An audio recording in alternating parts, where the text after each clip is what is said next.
gani mwanafamilia wa channel tupendwa hii hapa ya Kileo Media? Kama ndo mara yako ya kwanza, basi usisahau kusubscribe, kulike, kushare pamoja na kucomment, kwani ukifanya hivyo utakuwa umejiweka katika nafasi iliyo bora ya wewe kuweza kuenjoy na kufurahi pia. Bwana Diamond Platnumz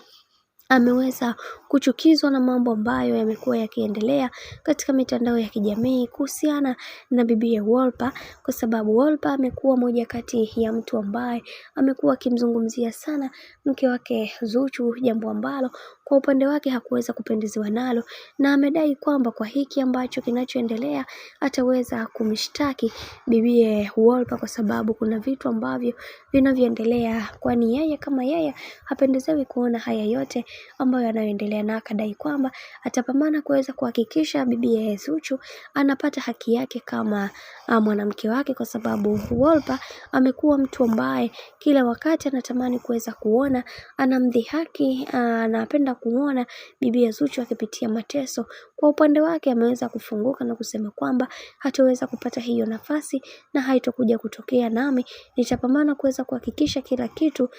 kinachotokea katika maisha kiweze kuwa na misingi na mikakati iliyo bora, kwa sababu kuna mambo mengi ambayo yanayotokea binafsi yake hakuweza kufurahishwa na hiki, na mwishowe wakasema kwamba tutapambana kuweza kulisolve hili tatizo, kwa sababu naona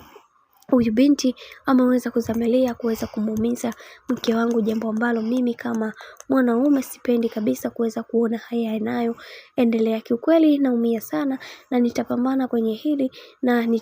ninaamini katika hili ndugu yangu sitoweza kukuacha salama, kwani umevuka mipaka.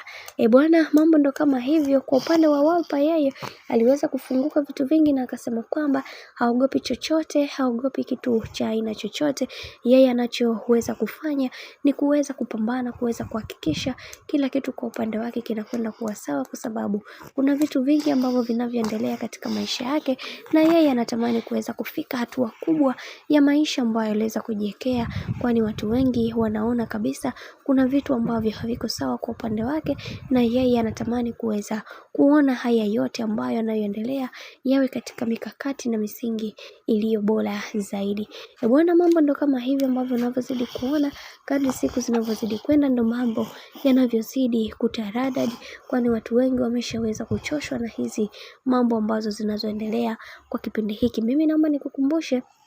kama ndo mara yako kwanza, basi usisahau kusubscribe, kulike, kushare pamoja na kucomment, kwani ukifanya hivyo utakuwa umejiweka katika nafasi nzuri ya wewe kuweza kuenjoy na kufurahi pia.